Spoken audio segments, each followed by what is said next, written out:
What's going on, friends and family? My name is Skylent, and I've been playing a lot of closed betas, a lot of early access games, and a lot of open betas, and I've been kind of covering them and showing them off to you, but I think it's about time I did a top 10 list just to spit out, my favorites so far, some that are very interesting, and some that, maybe you should just give a chance. Maybe you take the opportunity of it being an open beta and just jump in and try it, okay? So here's 10 games that I think, maybe, hey, you should give it a shot. You should try it. Okay, so starting out the list, let's get into it fast. We're going to talk about a game called Snow. This is a game that's really close to my heart. Even in its early access, I kind of had a little bit of fun with it, even though it was super buggy and awkward, and I mean, obviously it's still in early access, but they actually went open early access, and ever since then, the game has developed, I think, at a really nice pace. Like, they've added in lots of things that made the game a lot of fun and interesting to me, but basically, guys, for those that don't know, it's just a snow sport MMO-ish kind of thing. It's not a proper MMO, but you can play in the open world with other people, and you're supposed to be able to eventually create your own maps, and it's a snow sport MMO. So at first it's just skiing, and then eventually they're gonna add in other things, snowboarding, stuff like that. So it's really cool. It's very awkward, I think, and clumsy whenever you're getting used to the game, but that's how somebody who's just learning the sport would be. So yeah, if you can get used to the controls and really just kind of immerse yourself in the game, you'll honestly have a lot of fun, and it's pretty cool to play in first person, at least in my opinion. Next game is Gwent. Now, Gwent is not quite an open beta as I'm uploading this video, but it's going to be an open beta very, very shortly. This is probably the most unique card game come out in a long time. I love games like Feria and Duelist, but in terms of non-tactical CCG, just raw terms, a CCG, a collecting card game to really rival Hearthstone, Gwent is one that's actually truly unique. The others very much are riding off of the coattails of Hearthstone, or maybe going in a different direction, such as a tactical CCG, but Gwent is special, and I think it's really interesting. Now, I'm playing closed beta right now, but when it hits open beta, I think it's going to be fantastic. Now, I'm going to do these videos every season, so yeah, even if a game isn't quite open beta yet, I'm going to mention it because it is, coming out pretty soon. Anyway, so hopefully you guys forgive me, but we're moving on. We're going to talk about Skara the Blade Remains. This is a game that I covered when it was basically first conceived in early access, and it was really cringy and awkward, but now the game is kind of coming to life. I think that they took a little bit too long with the development of this game, so it doesn't have much of a population.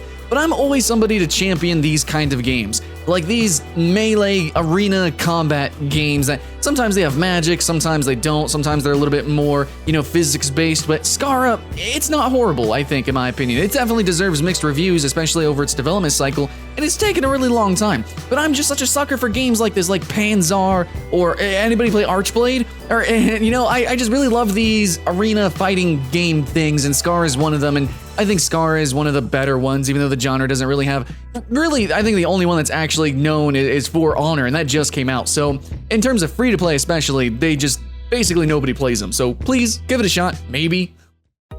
Next up, we've got the Repopulation. Repopulation was supposed to be an MMO. There was a tremendous amount of controversy. We're really not going to get into it right here, guys. But essentially, it's kind of like if Firefall was less cartoon and a little bit more realistic, a little bit more serious. And there you go. There's the world setting there. Now, when I played it, it was really early access, and this was during such controversy. And the game wasn't fully translated, and its mechanics were pretty not fucking fun. But now the Repopulation is apparently coming back, and all of the shitstorm is over, and the original developers are now pushing the game out. So hopefully the original vision can come to life, because it actually had some, it had a lot of hype behind it, actually. Hopefully I can jump back in and do a proper first impression whenever it's at an appropriate state for you guys. Would you appreciate that? Please let me know in the comments below. Next, we have a game called Dungeon Defenders 2. The original Dungeon Defenders, super amazing game. I love it. I still think it's worth playing today, though the art style is kind of awkward. You can actually play it on Xbox 360.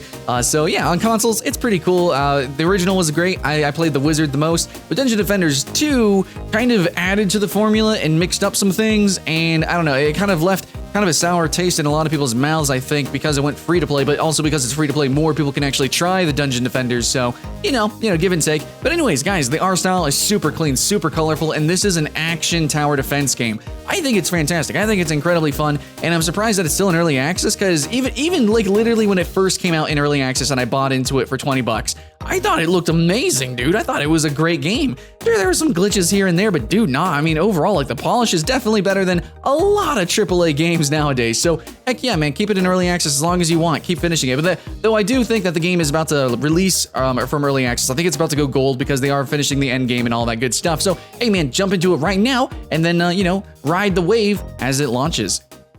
Next game is Tiger Knight Empire War. Now, I've heard people say this is comparable to Mount & Blade. That's a game I own, but I've never actually played it seriously, so I wouldn't know, okay? I'm just saying what other people say. Anyways, Tiger Knight apparently borrows some mechanics from that game, but to me, what I can say personally is it kind of reminds me of something like, it kind of is RTS-like, but it reminds me of something like World of Tanks in a lot of ways, with the progression, with the different like factions and units that you can utilize, but it's a melee game, sort of. So you have a single unit that you utilize, you actually control a single avatar, but then you also command a sort of like troop, like a little platoon, I don't know, yeah, a legion, not really legion, but you control like a little mini army, and then you actually play with a whole bunch of other players. I don't know how many players it's up to. I can't actually remember. It's like 6 or 8, whatever, guys. I do these top 10s live because I try to know what I'm talking about. If I don't, then I'll admit it. But anyways, Tiger Knight.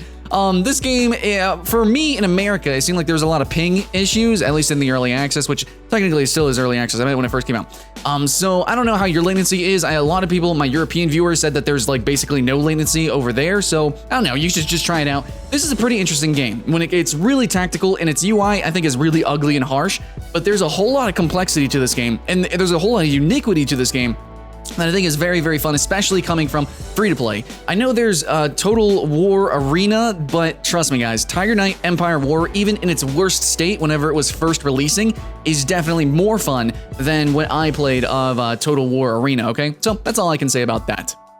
Next, we got Robocraft. Robocraft is, I guess, technically still in beta, though I thought it released from early access, but I guess it never did. Either way, it's reinventing itself, kind of, which is kind of giving it a lot of mixed reviews lately, but we'll see how it turns out in the end. Robocraft is a game that is near and dear. I loved it. There's really no other game. I mean, okay, there's lots of games kind of like it, but there's no game that really gives you the full customization of Robocraft. And, you know, the amount of crafts, you know, vehicles that you can actually create, from like jumping mechs with legs and, you know, healing bots, missiles, machine guns. Of course, you have different weapons, but you can make such a plethora of different robots in this game, and you duke it out in these big arenas. Basically, think Minecraft meets World of Tanks, except it's like, you know, airplanes and then like satellites with laser beams. And of course you can have some tank vehicles, but there's so many different crazy vehicles that you can have. Now, if you don't really consider this game still in beta because, you know, some games are just perpetually in early access, then there is a new game called Galactic Junk League that maybe you should take a look at. Yeah, kind of Robocrafty, but it's more about like spaceships, kind of.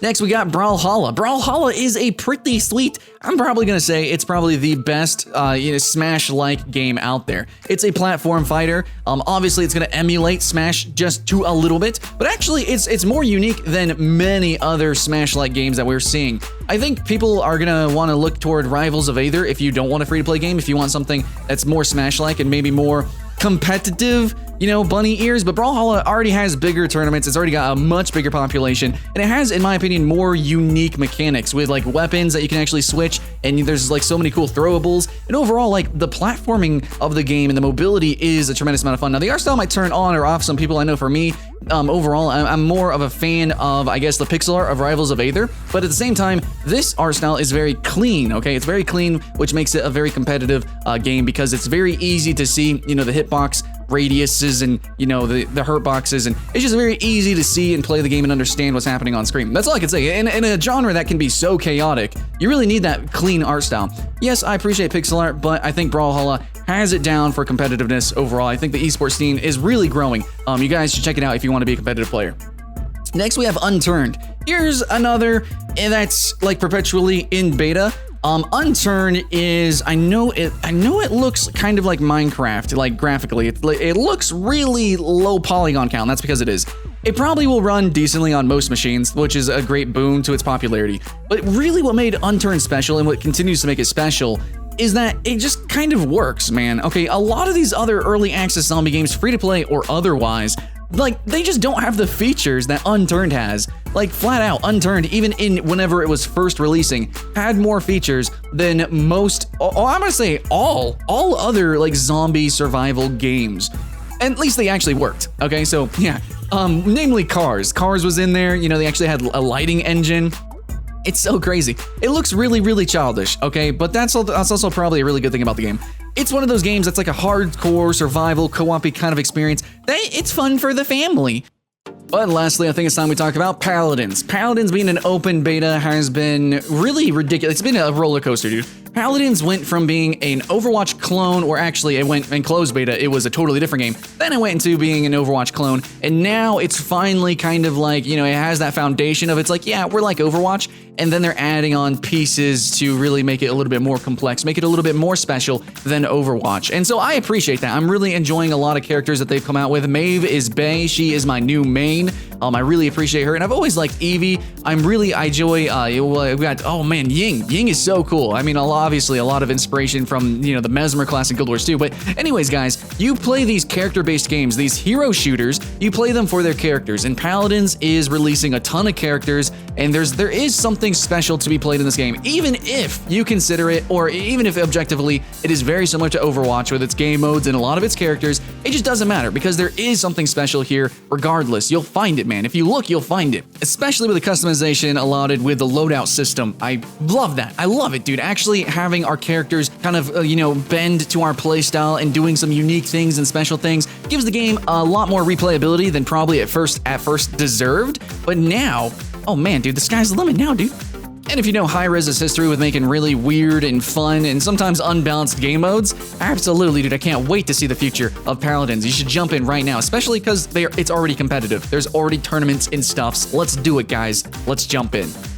Anyways, guys, those are the open betas that you can check out right now. And why even mention open betas? I think it's important to know which games are like being developed currently and how you can kind of jump on and, you know, help the development of those games. And a lot of these games tend to be experimental and weird. And sometimes, you know, tragically, you know, like the Repopulation or Scar the Blade Remains or even Snow, probably Tiger Knight Empire War, basically half the list, these kind of games tend to fall off, okay? They're niche, they're weird, you know, you play them and then a lot of people decide that they don't like them. So the best time to play these games is like as soon as possible. And it's a sad truth, but you know, video games, they're not just physical products, they're not just a single service that lasts forever and ever, they're events. You gotta play them when it's hot, okay? So right now is probably the best time to play some of these games and catch that wave, guys. That's really the best advice that I can give you. So that's why I'm suggesting them. These games are hot right now, man, in open beta. Check them out while everyone is trying to do new things and trying new things, developers and players alike. We're all just trying to experience new things. That's what it's all about, man. Anyways, that's what my channel's all about. If you want to find new games, new experiences,